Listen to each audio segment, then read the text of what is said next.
नाज़रीन Pakistan super league season 11 का मेला सजन नूं तैयार है ते कल पहला मैच लाहौर कलंदर्स ते हैदराबाद किंग्स के दरमियान खेडिया जाएगा। लाहौर कलंदर्स की टीम की असीं गल करिए तुहानूं पता है दिफाई चैंपीयन है। शाहीन शाह अफरीदी बड़ी चंगी फॉर्म में ने तो जदों भी वो लीड करते हैं लाहौर नूं, लाहौर की टीम लाजमी जितदी है। फखर जमान उन्होंने बड़े शानदार ओपनर ने, कहते हैं वड्डे मैच का वड्डा खिलाड़ी वो फखर जमान का हाल है। नाल असीं गल करिए सिकंदर रजा दी, बड़े खतरनाक खिलाड़ी ने। कोयटा ग्लैडिएटर्स के खिलाफ उन्होंने तुहानूं याद होएगा PSL सीज़न 10 विच उन्होंने जिस अंदाज में परफॉर्म किया तो अपनी टीम में ट्रॉफी जितवाई, तारीफ बनती उन्होंने। लेकिन हैदराबाद किंग्समैन भी किसी तो घट नहीं है। मादनस लबुशन उन्होंने कैप्टन ने ते साइम अयूब ते मां सदाकत जिहड़े पेशावर ज़ल्मी के ओपनर से उन्होंने हुण हैदराबाद किंग्समैन ने अपनी टीम में शामिल कर लिया। तो एक होर वड्डा खिलाड़ी जिन्हों तुसी भी जानते हो, मैं भी जानते, दुनिया भर में उन्हें फैंस मौजूद ने, वो ने ग्लैन मैक्सवेल। बड़े चंगे खिलाड़ी ने जिदा उन्होंने वर्ल्ड कप में अफगानिस्तान के खिलाफ इनिंग्स खेड़ी सी, एक 1 साइडेड मैच अपनी टीम में जितवाया सीगा।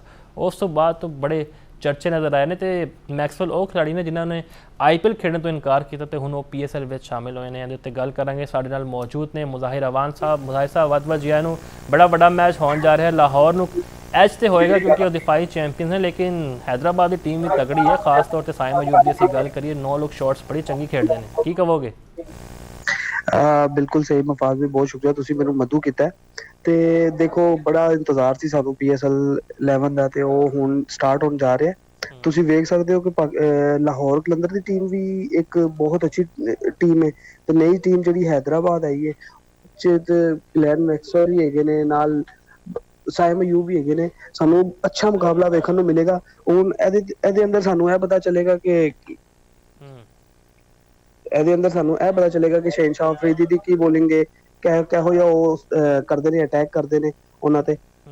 ਮਜ਼ਾ ਆਏਗਾ ਵੇਖਣ ਦਾ ਕਿਉਂਕਿ ਇਹੋ ਜਿਹੇ ਨਾਮ ਪਹਿਲੇ ਸਾਡੇ PSL ਦੇ ਅੰਦਰ ਨਹੀਂ ਸੀ, ਲੇਕਿਨ ਹੁਣ ਜਿਨ PSL ਵੱਧਦਾ ਜਾ ਰਿਹਾ ਸਾਡੇ PSL ਦੇ ਵਿੱਚ ਇਹੋ ਜਿਹੇ ਵੱਡੇ ਪਲੇਅਰ ਆ ਕੇ ਖੇਲ ਰਹੇ ਨੇ ਤੇ ਮਜ਼ਾ ਆਏਗਾ ਵੇਖਣ ਦਾ ਵੀ। ਸ਼ਾਇकीन ਨੇ ਕ੍ਰਿਕਟ ਵੀ ਖੁਸ਼ ਹੋਣਗੇ ਤੇ ਦੇਖਨੇ ਆ ਕੱਲ ਦਾ ਮੈਚ कैसा ਹੋਏਗਾ।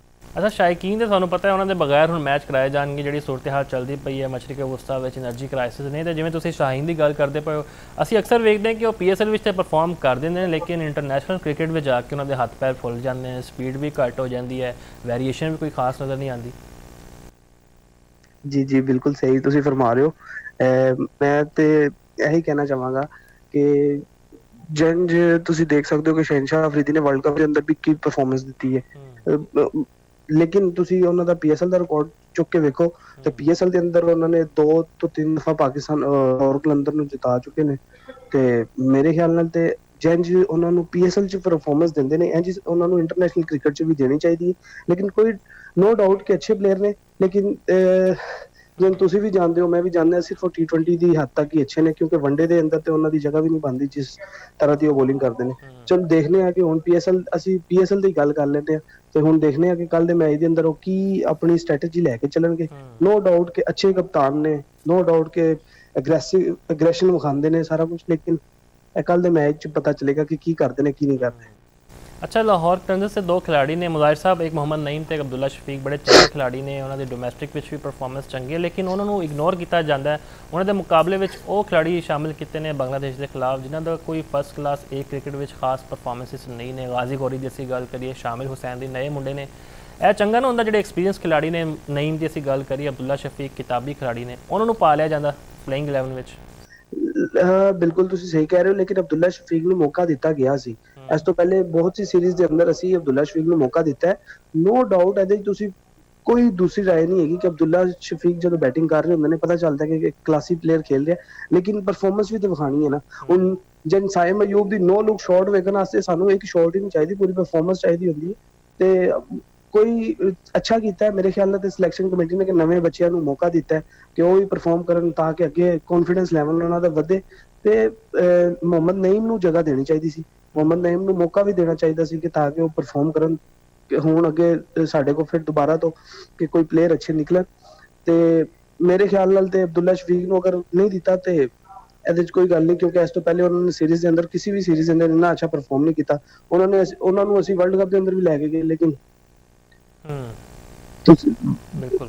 अच्छा मुज़ाहिर साहब, आखिर जावेद साहब ने गल की थी कि जी फखर ते बाबर इंजर्ड ने, तो फखर की असीं गल करिए कल वो प्रैक्टिस भी करते रहे सी ते सानूं ते कोई इंजर्ड नज़र नहीं आया। उन्होंने इंजरी के बावजूद परफॉर्मेंस दित्तियां सीगियां ते फखर उत्ते क्यों ज़्यादा उन्होंने इग्नोर किया जाता है हमेशा? ਉਹ ਹਮੇਸ਼ਾ ਪਰਫਾਰਮ ਕੀਤਾ ਉਹਨੇ ਅੱਗੇ ਆ ਕੇ ਜਦੋਂ ਸਾਨੂੰ ਜ਼ਰੂਰਤ ਪਈ ਹੁੰਦੀ।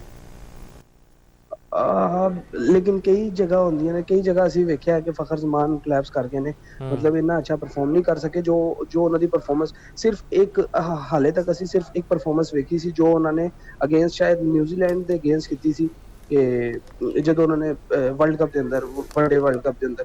ਉਸ ਤੋਂ ਇਲਾਵਾ ਜਿੰਨੀਆਂ ਵੀ ਪਰਫਾਰਮੈਂਸ ਹੈਗੀਆਂ ਨੇ ਉਹ ਸਾਰੀਆਂ ਛੋਟੀ ਟੀਮਾਂ ਦੇ ਅਗੇਂਸਟ ਹੈਗੀਆਂ ਨੇ। ਅਗਰ ਕਿਸੇ ਵੱਡੀ ਟੀਮ ਦੇ ਅਗੇਂਸਟ ਅਗਰ ਪਰਫਾਰਮ ਕਰਨ ਤੇ ਪਤਾ ਚੱਲਦਾ ਹੈ ਕਿ ਕੋਈ ਪਲੇਅਰ ਖੇਲਦਾ ਪਿਆ। ਲੇਕਿਨ ਠੀਕ ਹੈ, ਅੱਛੇ ਪਲੇਅਰ ਨੇ, ਲੇਕਿਨ ਮੇਰੇ ਖਿਆਲ ਨਾਲ ਤੇ ਵੈਸੇ ਇਹਨਾਂ ਦੀ ਇੰਜਰੀ ਦਾ ਇਸ਼ੂ ਪਹਿਲੇ ਵੀ ਚੱਲਦਾ ਪਿਆ ਸੀ ਵਰਲਡ ਕੱਪ ਤੋਂ ਪਹਿਲੇ ਵੀ। ਤੋ ਜਿੰਨਾ ਰੀਹੈਬ ਹੋ ਜਾਏਗਾ ਤੇ ਉਹਦੇ ਅੰਦਰ ਇਹਨਾਂ ਵਾਸਤੇ ਵੀ ਬਿਹਤਰੀ ਹੈ ਤੇ ਪਾਕਿਸਤਾਨ ਟੀਮ ਵਾਸਤੇ ਵੀ ਬਿਹਤਰੀ ਹੈ। ਲੇਕਿਨ ਹੋ ਸਕਦਾ ਕਿ ਇੰਜਰਡ ਹੋਣ ਜਿਹਦੀ ਵਜ੍ਹਾ ਤੋਂ ਨਹੀਂ ਟੀਮ ਦੇ ਵਿੱਚ ਆ ਰਹੇ। ਅੱਛਾ ਮੁਜ਼ਾਹਿਰ ਸਾਹਿਬ, ਅਸੀਂ PSL ਦੀ ਜਿਹੜੀ 8 ਟੀਮਾਂ ਉਹਦੇ ਬਾਰੇ ਗੱਲ ਕਰਦੇ ਹਾਂ। ਕਿਹਾ ਜਾ ਰਿਹਾ ਹੈ ਕਿ ਜੀ ਸਲਮਾਨ ਅਲੀ ਆਗਰ ਨੂੰ ਹਟਾਉਣਾ ਚਾਹੀਦਾ, ਅੱਗੇ T20 ਵਰਲਡ ਕੱਪ ਆ ਰਿਹਾ 2027 ਦਾ, ਤੇ ਤੁਹਾਨੂੰ ਲੱਗਦਾ ਹੈ ਕਿ 8 ਟੀਮਾਂ ਵਿੱਚ ਕੋਈ ਸਾਨੂੰ ਮੌਜੂ ਕੈਪਟਨ ਮਿਲ ਸਕਦਾ ਹੈ ਜਿੰਨੀ ਪਰਫਾਰਮੈਂਸਿਸ ਵੀ ਅੱਛੀ ਹੋਣ, ਜਿਹੜੇ ਡਿਸੀਜਨ ਚੰਗੇ ਲੈਂਦਾ ਹੋਇਆ, ਜਾਂ ਸਾਨੂੰ ਇਵੇਂ ਦੇ ਕੋਈ ਤਜਰਬਾਤ ਨਹੀਂ ਕਰਨੇ ਚਾਹੀਦੇ ਅਜੇ?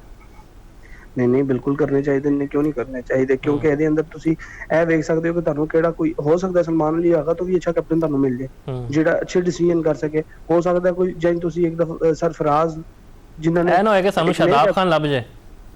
ਉਹ ਨਹੀਂ, ਸ਼ਾਦਾਬ ਖਾਨ ਤੇ ਮੇਰੇ ਖਿਆਲ ਨਾਲ ਤੇ ਨਹੀਂ ਹੋਏਗਾ ਕਿਉਂਕਿ ਸ਼ਾਦਾਬ ਖਾਨ ਦੀ ਆਪਣੀ ਪਰਫਾਰਮੈਂਸ ਵੀ ਕੋਈ ਨਹੀਂ ਨਾ। ਸ਼ਾਦਾਬ ਖਾਨ ਜਨ ਪਰਫਾਰਮ ਕਰਦੇ ਨੇ ਸਿਰਫ ਔਰ ਸਿਰਫ ਛੋਟੀ ਟੀਮਸ ਦੇ ਅਗੇਂਸਟ ਪਰਫਾਰਮ ਕਰਦੇ ਨੇ। ਵੱਡੀ ਟੀਮ ਕੋਈ ਜਨ ਲਾਸਟ ਟਾਈਮ ਵੀ ਮੈਚेस ਹੋਏ ਨੇ, ਕੋਈ ਉਹਨਾਂ ਨੇ ਵਰਲਡ ਕੱਪ ਦੇ ਅੰਦਰ ਕੀ ਪਰਫਾਰਮੈਂਸ ਹੈਗੀ ਹੈ? ਸਿਰਫ ਛੋਟੀ ਟੀਮ ਨਮੀਬੀਆ ਦੇ ਖਿਲਾਫ, ਛੋਟੀਆਂ ਟੀਮਾਂ ਦੇ ਅਗੇਂਸਟ ਉਹਨਾਂ ਨੇ ਸਕੋਰ ਕੀਤੇ ਨੇ। ਤੇ ਮੇਰੇ ਖਿਆਲ ਨਾਲ ਤੇ ਜਦ ਤੱਕ ਅਗਰ ਤੇ ਵੱਡੀ ਟੀਮਾਂ ਦੇ ਅਗੇਂਸਟ ਸਕੋਰ ਨਹੀਂ ਕਰਨਗੇ, ਵੱਡੀਆਂ ਟੀਮਾਂ ਦੇ ਅਗੇਂਸਟ ਨਹੀਂ ਖੇਲਣਗੇ ਤੇ ਸ਼ਤਾਬ ਦਾ ਤੇ ਬਹੁਤ ਮੁਸ਼ਕਿਲ ਹੈ। ਲੇਕਿਨ ਪਾਕਿਸਤਾਨ ਇਹ ਕੁਝ ਵੀ ਹੋ ਸਕਦਾ ਹੈ। ਅੱਛਾ ਮੁਜ਼ਾਹਿਰ ਸਾਹਿਬ, ਜੇ ਅਸੀਂ ਆਪਣੀ ਟੀਮ ਦੀ ਗੱਲ ਕਰੀਏ, ਤੁਹਾਨੂੰ ਨਹੀਂ ਲੱਗਦਾ ਕਿ ਜਿਹੜਾ ਸਿਲੈਕਸ਼ਨ ਕ੍ਰਾਈਟੇਰੀਆ ਬਜਾਏ PSL ਤੋਂ ਕਿ ਜੀ 10 ਮੈਚ ਵਿੱਚ ਜਿਹੜਾ 2 ਮੈਚਾਂ 'ਚ ਪਰਫਾਰਮ ਕਰ ਲਿਆ ਉਹਨੂੰ ਨੈਸ਼ਨਲ ਟੀਮ ਵਿੱਚ ਲੈ ਲਿਆ, ਤੇ ਬਜਾਏ ਉਹ ਜਿਹੜੇ ਡੋਮੈਸਟਿਕ ਵਿੱਚ ਪਰਫਾਰਮ ਕਰਦੇ ਨੇ ਮੁੰਡੇ, ਕਾਮਰਾਨ ਗੁਲਾਮ ਵਰਗੇ, ਹਸੀਬੁੱਲਾ ਵਰਗੇ, ਉਹਨਾਂ ਨੂੰ ਟੀਮ ਵਿੱਚ ਸ਼ਾਮਿਲ ਹੋਣਾ ਚਾਹੀਦਾ, ਬਜਾਏ ਅਸੀਂ ਇਹ ਦੀਗਰ ਖਿਡਾਰੀਆਂ ਦੀ ਗੱਲ ਕਰੀਏ ਜਿਹੜੇ ਬਿਲਕੁਲ ਹੀ ਆਊਟ ਆਫ ਫਾਰਮ ਨੇ? ਬਿਲਕੁਲ ਇਹ ਬਿਲਕੁਲ ਤੁਸੀਂ ਸਹੀ ਕੀਤੀ ਹੈ ਕਿ ਡੋਮੈਸਟਿਕ ਦੇ ਅੰਦਰ ਵੀ ਜਿਹੜੇ ਪਲੇਅਰ ਪਰਫਾਰਮ ਕਰਦੇ ਪਏ ਨੇ ਉਹਨਾਂ ਨੂੰ ਵੀ ਟੀਮ ਦੇ ਅੰਦਰ ਹੋਣਾ ਚਾਹੀਦਾ ਹੈ। ਲੇਕਿਨ ਸਾਡੇ ਪਾਕਿਸਤਾਨ ਦੇ ਅੰਦਰ ਇਹ ਬਿਲਕੁਲ ਹੋ ਰਿਹਾ, ਸਿਰਫ ਔਰ ਸਿਰਫ ਇਹ ਹੋ ਰਿਹਾ ਜੋ PSL ਦੇ ਅੰਦਰ ਅੱਛਾ ਪਰਫਾਰਮ ਕਰੇਗਾ ਉਹ ਟੀਮ ਦੇ ਅੰਦਰ ਆ ਜਾਂਦਾ ਤੇ ਡੋਮੈਸਟਿਕ ਦੇ ਪਲੇਅਰਸ ਨਹੀਂ ਆਉਂਦੇ। ਮੇਰੇ ਖਿਆਲ ਨਾਲ ਤੇ ਇੰਜ ਕੀਤਾ ਜਾਣਾ ਚਾਹੀਦਾ ਹੈ ਕਿ ਪਹਿਲੇ ਡੋਮੈਸਟਿਕ ਦੇ ਪਲੇਅਰਸ ਨੂੰ PSL ਦੇ ਅੰਦਰ ਲਿਆਉਣ, PSL ਦੇ ਅੰਦਰ ਪਰਫਾਰਮ ਕਰਵਾਉਣ ਤੇ ਫਿਰ ਉਹਨਾਂ ਨੂੰ ਲੈ ਜਾਣ, ਕਿਉਂਕਿ ਡੋਮੈਸਟਿਕ ਦੀ ਕ੍ਰਿਕਟ ਤੇ PSL ਕ੍ਰਿਕਟ ਦੋਨੋਂ ਚੇਂਜ ਕ੍ਰਿਕਟ ਹੈਗੀ ਨੇ ਤੇ ਮੌਕਾ ਦੇਣਾ ਚਾਹੀਦਾ ਹੈ। ਇਹਦੇ ਅੰਦਰ ਸਾਨੂੰ ਡੋਮੈਸਟਿਕ ਦੇ ਅੰਦਰੋਂ ਵੀ ਕਈ ਅੱਛੇ ਪਲੇਅਰ ਮਿਲੇ ਨੇ, ਇਹਦੇ ਨੋ ਡਾਊਟ ਤੁਸੀਂ ਜਿੰਨੇ ਵੀ ਪਲੇਅਰ ਦੇਖ ਸਕਦੇ ਹੋ ਸਾਰੇ ਡੋਮੈਸਟਿਕ ਦੇ ਅੰਦਰ PSL ਚ ਆਏ ਨੇ, PSL ਤੋਂ ਬਾਅਦ ਅੱਗੇ ਗਏ ਨੇ।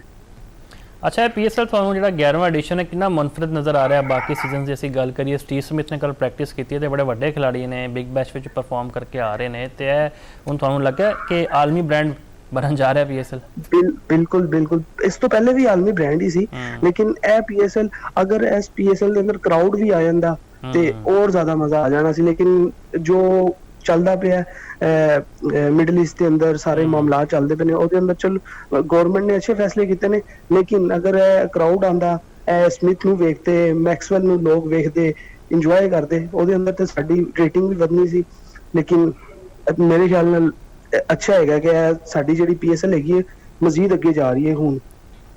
ਜੇ ਮੁਜ਼ਾਹਿਰ ਸਾਹਿਬ ਬੰਗਲਾਦੇਸ਼ ਦੇ ਖਿਲਾਫ ਤੇ ਅਸੀਂ ਪਰਫਾਰਮ ਨਹੀਂ ਕਰ ਸਕੇ, ਤੁਹਾਨੂੰ ਲੱਗਦਾ ਕਿ PSL ਤੋਂ ਬਾਅਦ ਹੁਣ ਜਿਹੜੀ ਸਾਡੀ ਇੰਟਰਨੈਸ਼ਨਲ ਪਰਫਾਰਮੈਂਸਿਸ ਨੇ ਉਹਦੇ ਵਿੱਚ ਬਿਹਤਰੀ ਆ ਸਕਦੀ ਹੈ? ਜਿਹੜੀ ਮੌਜੂਦਾ ਸਾਡੇ ਨਾਲ ਮੈਨੇਜਮੈਂਟ ਚੱਲਦੀ ਪਈ ਹੈ, ਕੋਚ ਮਾਈਕ ਹੈਸਨ, ਸਲਮਾਨ ਆਗਾ ਦੀ ਅਸੀਂ ਗੱਲ ਕਰੀਏ? ਮੇਰੇ ਖਿਆਲ ਨਾਲ ਤੇ ਕਿਉਂਕਿ ਜਿਵੇਂ ਤੁਸੀਂ ਬੰਗਲਾਦੇਸ਼ ਦੇ ਅਗੇਂਸਟ ਆ ਰਹੇ ਹੋ ਤੇ ਟੀਮ ਦਾ ਮੋਰਲ ਬਿਲਕੁਲ ਹੀ ਬਹੁਤ ਲੋ ਹੋਇਆ ਇਹਦੇ ਅੰਦਰ ਸਾਨੂੰ ਇਹ ਚਾਹੀਦਾ ਹੈ ਕਿ ਚੇਂਜਿੰਗ ਕਰਨੀ ਚਾਹੀਦੀ ਹੈ। ਬੇਸ਼ੱਕ ਤੁਸੀਂ ਕੋਚਿਸ ਚੇਂਜ ਕਰ ਦਿਓ ਜੋ ਵੀ ਹੈ, ਲੇਕਿਨ ਤੁਹਾਨੂੰ ਤੁਸੀਂ ਦੇਖ ਸਕਦੇ ਹੋ ਇੱਕ ਟਾਈਮ ਸੀ ਸਾਡੀ ਟੀਮ ਦਾ ਪਤਾ ਚੱਲਦਾ ਸੀ ਕਿ ਕੋਈ ਟੀਮ ਖੇਲ ਰਹੀ, ਤੇ ਅੱਜ ਸਾਡੀ ਟੀਮ ਦਾ ਪਤਾ ਹੀ ਨਹੀਂ ਚੱਲਦਾ ਕਿ ਟੀਮ ਖੇਲਦੀ ਵੀ ਹੈ, ਆਪਣੀ ਪਰਫਾਰਮੈਂਸ ਦੇ ਰਹੇ ਨੇ, ਕੋਈ ਹਰ ਬੰਦਾ ਇਨਫਰਾਦੀ ਪਰਫਾਰਮੈਂਸ ਦੇ ਰਿਹਾ, ਇੱਕਾ ਹੋ ਕੇ ਨਹੀਂ ਚੱਲਦੇ ਪਏ। ਤੇ ਮੇਰੇ ਖਿਆਲ ਨਾਲ ਤੇ ਜਦੋਂ ਤੱਕ ਉੱਤੇ ਸਿਲੈਕਸ਼ਨ ਕਮੇਟੀ ਜਾਂ ਕੋਚਿਸ ਵਗੈਰਾ ਜਦੋਂ ਤੱਕ ਸਹੀ ਨਹੀਂ ਹੋਣਗੇ ਤਦੋਂ ਤੱਕ ਟੀਮ ਸਹੀ ਨਹੀਂ ਹੋਏਗੀ। ਤੇ ਇਹਨਾਂ ਨੂੰ ਕਰਨਾ ਚਾਹੀਦਾ, ਸਾਰਿਆਂ ਨੂੰ ਇੱਕ ਕਰਨਾ ਚਾਹੀਦਾ ਜਿਹਦੇ ਅੰਦਰ ਬੇਸ਼ੱਕ ਅਗਰ ਕੋਚਿਸ ਚੇਂਜ ਕਰਨੇ ਨੇ ਕਰਨ, ਸਿਲੈਕਸ਼ਨ ਕਮੇਟੀ ਚੇਂਜ ਕਰਨੇ ਨੇ ਕਰਨ, ਕਿਉਂਕਿ ਅੱਗੇ ਫਿਰ ਵਰਲਡ ਕੱਪ ਹੈ। ਫਿਰ ਅਗਰ ਤੁਸੀਂ ਇੰਜ ਮਤਲਬ ਕਿ ਇੱਕ ਪੁਆਇੰਟ ਉਧਰੋਂ ਲੈ ਕੇ ਇੱਕ ਪੁਆਇੰਟ ਇੱਧਰੋਂ ਲੈ ਕੇ ਅਗਰ ਤੁਸੀਂ ਅੱਗੇ ਜਾਣਾ ਤੇ ਇਹ ਤੇ ਫਿਰ ਸਾਨੂੰ ਇਹੋ ਜਿਹੀ PSL ਦੇ ਵਿੱਚ ਵੀ ਪਰਫਾਰਮੈਂਸ ਦਾ ਕੋਈ ਫਾਇਦਾ ਨਹੀਂ, ਇਸ ਤੋਂ ਇਲਾਵਾ ਵੀ ਪਰਫਾਰਮੈਂਸ ਦਾ ਕੋਈ ਫਾਇਦਾ ਨਹੀਂ ਜਦੋਂ ਤੁਸੀਂ ਵਰਲਡ ਕੱਪ ਦੇ ਅੰਦਰ ਹੀ ਅੱਛਾ ਪਰਫਾਰਮ ਨਹੀਂ ਕਰਨਾ।